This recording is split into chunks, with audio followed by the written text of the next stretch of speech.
A sabedoria foi criada antes de todas as coisas. A inteligência prudente existe antes dos séculos. O Verbo de Deus nos céus é fonte de sabedoria. Seus caminhos são os mandamentos eternos. Olá, meu irmão, olá, minha irmã. Seja bem-vindo mais uma vez ao canal Palavra de Sabedoria. Eu quero convidar você a conhecer o acervo do canal. Já são mais de 200 vídeos com diversos temas de grande interesse. Procure lá no menu, veja aqueles temas que você gostaria de saber mais a respeito, acesse, conheça, valorize esse conteúdo que pode te ajudar a crescer muito humana e espiritualmente também. Eu gostaria ainda de pedir para que você ajude a promover o canal. Os canais cristãos, os conteúdos cristãos não têm muito apoio das plataformas. Parece que não existe um interesse de levar adiante o conhecimento de Deus. Então essa é uma responsabilidade minha, mas sua também. Se una, vamos juntos trabalhar nesse processo de enviar para as pessoas esse conteúdo. Compartilhe, comente, faça a sua inscrição, ative o sininho das notificações e assim o canal ganha mais relevância e muita gente também do seu grupo de WhatsApp, do seu Instagram e outras redes sociais poderão conhecer a palavra de Deus. Aliás, palavra de Deus que hoje está para nós aí em Oséias. Vamos pegar o livro do profeta Oséias, lá do Antigo Testamento, vamos ler o versículo 4. Ou melhor, capítulo 4, versículos de 1 a 9. Oséias 4, de 1 a 9, e ali diz assim: Ouvi a palavra do Senhor, filhos de Israel, porque o Senhor está em litígio com os habitantes da terra. Não há sinceridade nem bondade, nem conhecimento de Deus na terra. Juram falso, assassinam, roubam, cometem adultério, usam de violência e acumulam homicídio sobre homicídio. Por isso a terra está de luto e todos os seus habitantes perecem. Os animais selvagens, as aves do céu e até mesmo os peixes do mar desaparecem. Entretanto, ninguém poderá acusar o povo nem o repreender. Mas eu censuro a ti, ó sacerdote. Tu tropeçarás em pleno dia, assim como o profeta durante a noite. E te farei perecer, porque meu povo se perde por falta de conhecimento. Por teres rejeitado a instrução, te excluirei do meu sacerdote, já que esquecestes a lei de teu Deus. Também eu me esquecerei dos teus filhos. Quanto mais se multiplicaram, mais pecaram contra mim, transformaram em infâmia o que era a sua glória. Eles se nutrem do pecado do meu povo e são ávidos de suas iniquidades.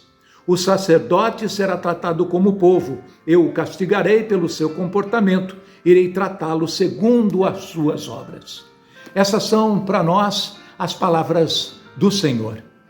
E veja bem, o profeta começa esse texto dizendo que Deus está em litígio com os habitantes da terra. No caso, acredito que somos nós.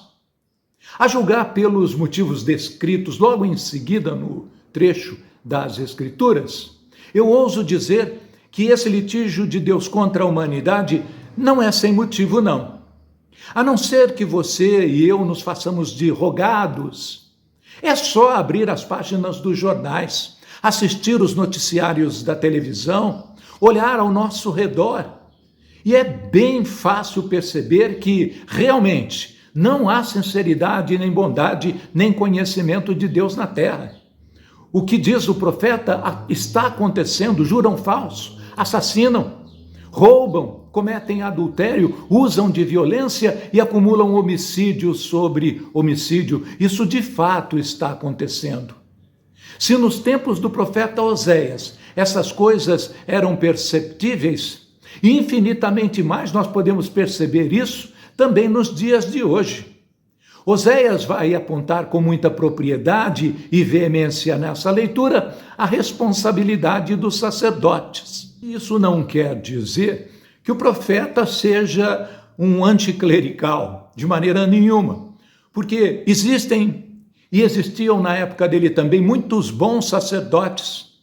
Mas você há de convir comigo que Assim como a formação, por exemplo, de um bom médico, de um bom piloto de avião e de todos e qualquer tipo de profissional depende de seus bons professores, assim também a boa formação do povo de Deus depende dos bons sacerdotes, dos bispos, dos teólogos, dos exegetas e também dos catequistas e assim por diante. Afinal, nossas vidas sempre dependem em algum momento dos bons médicos, dos bons pilotos e os bons profissionais de toda ordem. Também a sanidade espiritual da sociedade e do mundo depende do bom e vigoroso sal da terra, que somos nós todos cristãos.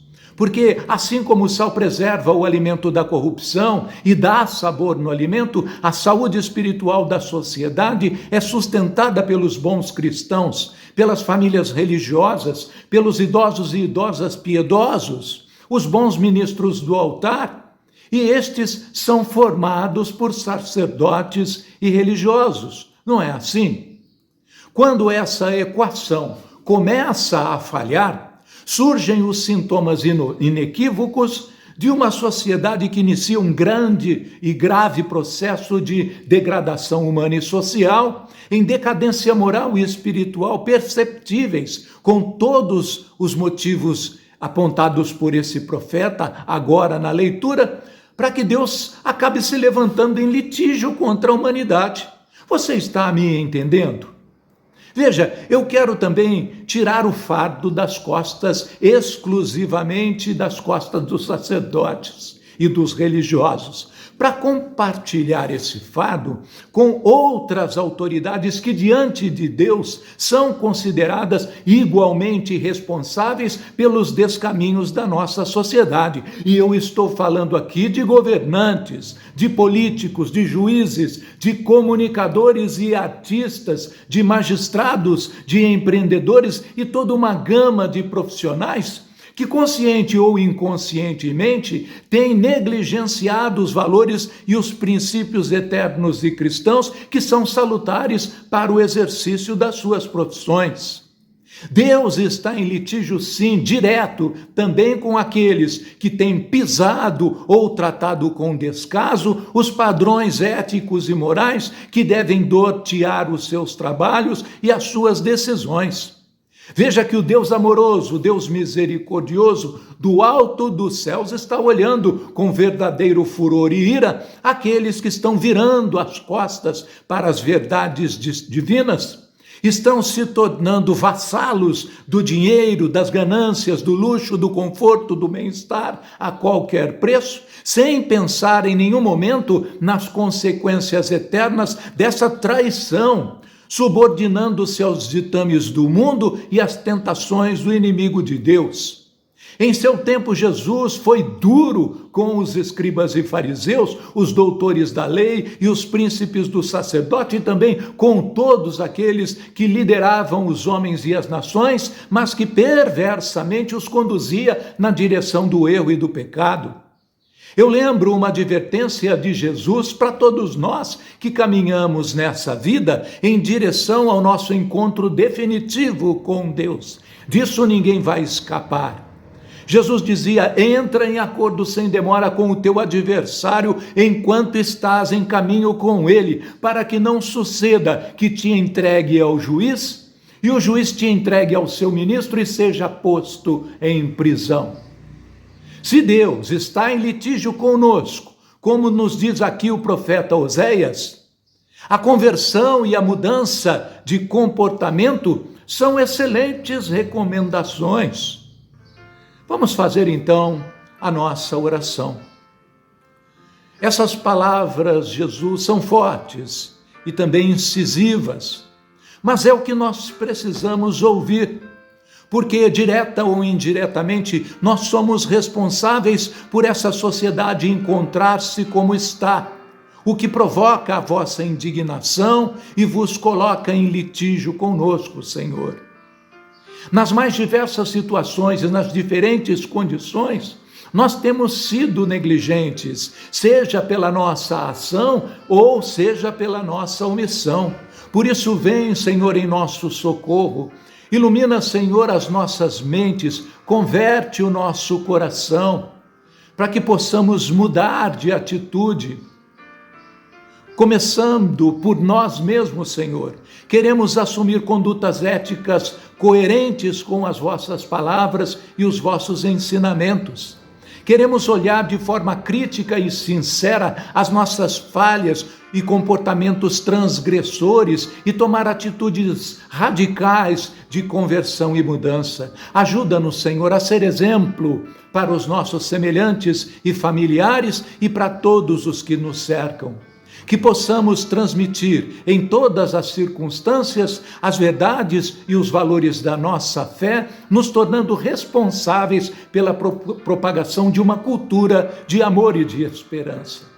Louvado seja nosso Senhor Jesus Cristo. Em nome do Pai, do Filho e do Espírito Santo. Amém.